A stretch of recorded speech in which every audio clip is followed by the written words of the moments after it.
Mesdames et messieurs, thank you very much for being here this evening as we begin our dissection of the culinary experience from Chef Jamboree. We begin tonight with an analysis of Purple Hybrid. Jambo, if you will. Yes, perfect. Demi-Meramon. So, Demi-Meramon, I put it for a 5th egg, essentially, because you are playing the Ukumon package. I know, I won't so spoiler on tonight's dish, but it gives a bit of context. Essentially, it is just a 5th egg for the other 4 eggs. This particular Terriermon was sourced from my Veemon deck. Literal trash. Chef Jambo. Trash is the one's treasure, come on man. Cupimon. So? Chef Jambo, it fell on your crotch. I have to fix this. Chef Jambo, Cupimon. So, quickly, okay. For the analytics. Okay, so we used 4 QP instead of 4 Demi-Mera, 1 QP, which some ratios do. For the logic is essentially it's Mirage. Just pitching a card out on Mirage just makes it super easy to actually contest in the matchup. Going from 7 to 6 just makes them have to commit more to the board. Also, just choke you to 1, you promote, you die, you pitch a Velga, go to 2, make Dusk. It just makes you the full combo from when you should be able to, realistically. Now, for the next meal. What a curious French accent they have in Chorley. Next, Ukumon BT16. Okay, it's just Ukumon. What else do I have to explain? It's like putting salt and pepper in on chicken. And now for the pepper, promo Ukumon 123. I put a bit of paprika. Next, Chef. Chef Jambo, 3 Gabumon from start. I did it again, Chef Jambo. Chef Jambo, start your deck Gabumon. Okay, so essentially start that Gabu, start main game memory. You can also either it in the back a lot of the times. Just e-wing it as well. Draw pitch on attack is very good to get Velgas in rotation, others to get more cards in grave. And also it just gives you another source which can potentially power on Zudo Ace if you get Zudo'd. Note the holiday thematic. Happy holidays. Chef Jambo, Gazimon from BT3. So Gazimon is just a mem setter. A lot of people on 3, potentially 4. I chose 2. The logic was since you're milling so much and I'm playing calling, I can easily recycle them. And then obviously a lot of the matches where you're making them is mainly Mirage and Imperial, so they're easy to get back or they just give them you back as part of their effects to replay them. Chef Jambo, Gilmon EX fucking hell. Gilmon EX4. Now this is the spice, this is a coriander, the basting of the chicken perhaps. So when 12 players have a total of 20 more, it gains rush. So essentially it becomes like a scammy way to take a game. And also for Mervamon, it can be 2 targets if you don't have 2 Velga engrave. And you just need to push for the damage instead of pushing for the mill. Chef Jambo, Ignitemon BT11. Ignitemon is literally just in there because of Mervamon, this card is garbage. Chef Jambo, Please, next chef. for our main course this evening, Duskmon BT18. So Duskmon is the most broken card in BT18, I think. Arguably the most pushed hybrid they've ever printed. On play it changes anything to a different colour apart from white, of course. And then when attacking it can slide either into a Velgamon or a Kaiser, or on top of a Tamer. That effect didn't come up today, but it will come up in a lot of your games. And then the Velgamon is just actually mill cards. And then on deletion it just plays any 4-cost or Tamer. So stuff like the mat, you just insulate it back, or you play more creatures, and you just play more. You just essentially have an infinite engine, essentially, with the Dustmon. Per les chefs recommandations, for Velgamon BT18. So Velgamon is on play when digivolving for each colour your opponent has. Mill the top, cards of your deck equal to the colours, and for every card mill you gain a K. So essentially, if you have 2 colours, you mill 4, you gain 11.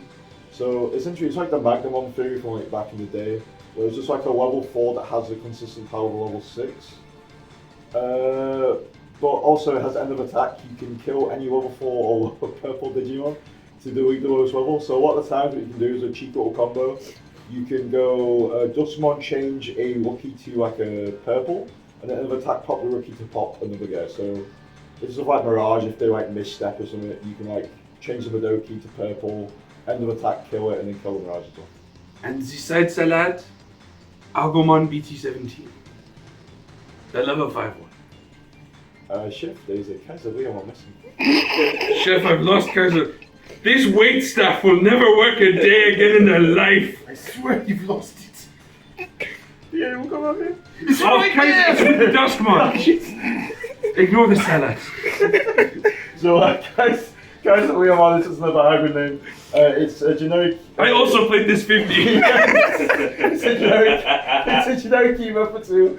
It's very good. It gives anything, if you evolve on top of a creature or a hybrid retaliation.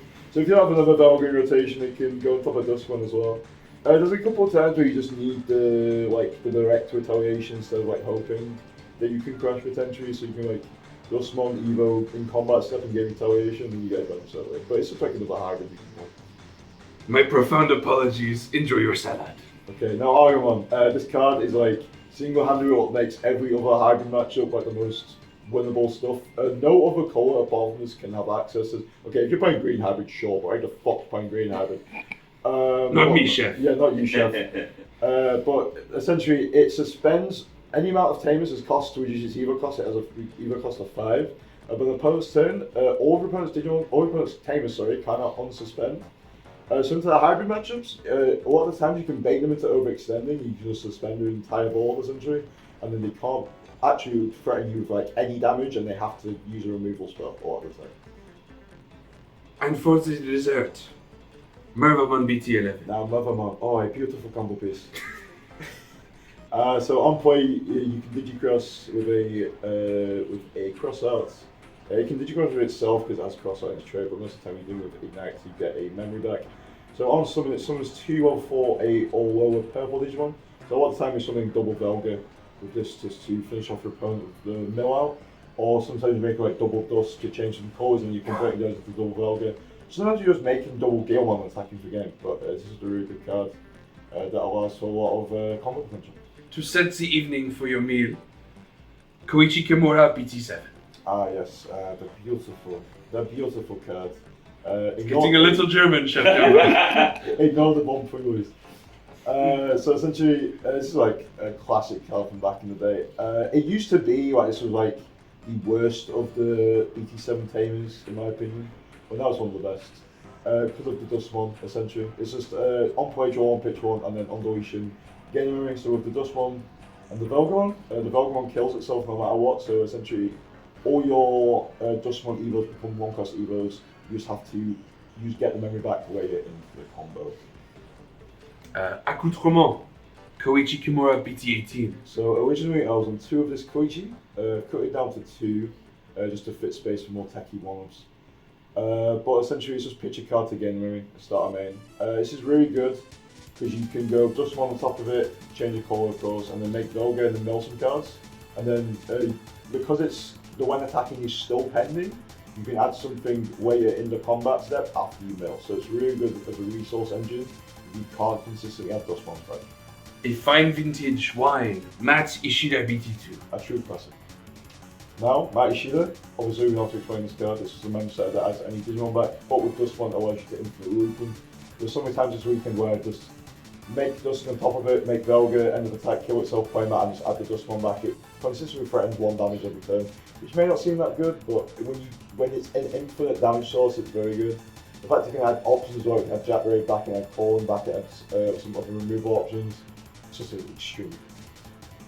For seasoning, Mist Memory Boost BT8. Now, Mist Memory Boost, I'm on a 6 boost build, a bit of spice. Nicely seasoned, Chef. You just mill 2, draw a card essentially, and it's just a memory boost that was included. Additional seasoning, Purple Memory Boost promo. So a problem I was finding with the deck is that you have a lot of mill, but you don't have a lot of target search. So I decided to put 2 memory boosts in just to fix that a bit. Obviously you play it Veemon, but sometimes it's not enough. Also, it's just a good memory sync. If you don't have a lot of good plays in your hand at the time, you can just look top 4, add a card, and you just bank 2 memory for later on when you actually need to combo and kill. La piste de résistance, Chef.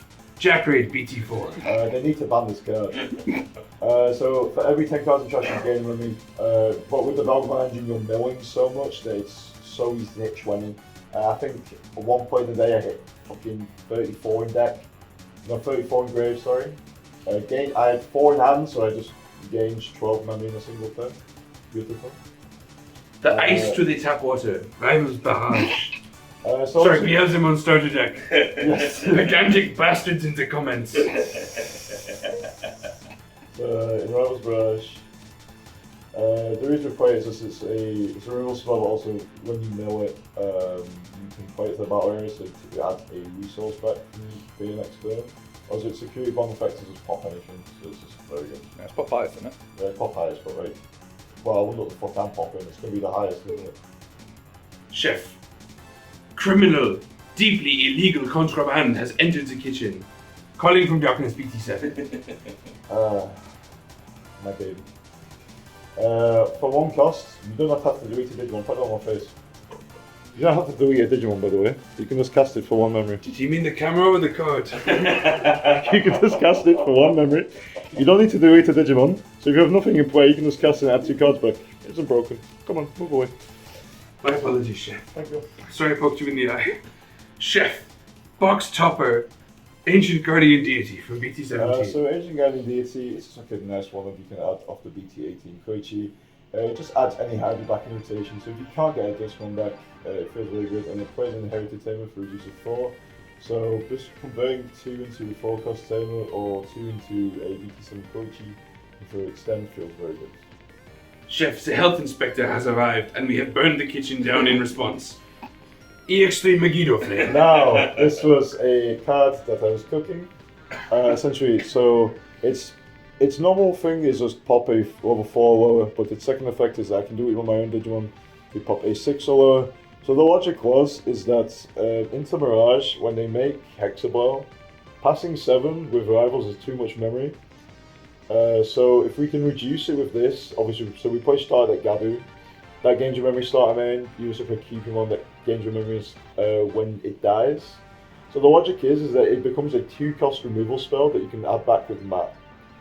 So that was the logic with it. Also, it's a security effect that plays Geomon, that's right on 2 Geomon. It came up a lot in Sliss. It's just good for popping low guys, and then if you genuinely need to out like a big guy, just a 2-cost removal spell is extremely good on rate, especially in this deck. You have so many good undulations that refund memory or like cheat backs like 4+ memory of value. It just allows for like some serious turn back turns. I cheesed a Lord Knight with this card, Chef. He checked it played a Guilmon, and then on the next turn I used another one and killed it. Delicious, Chef.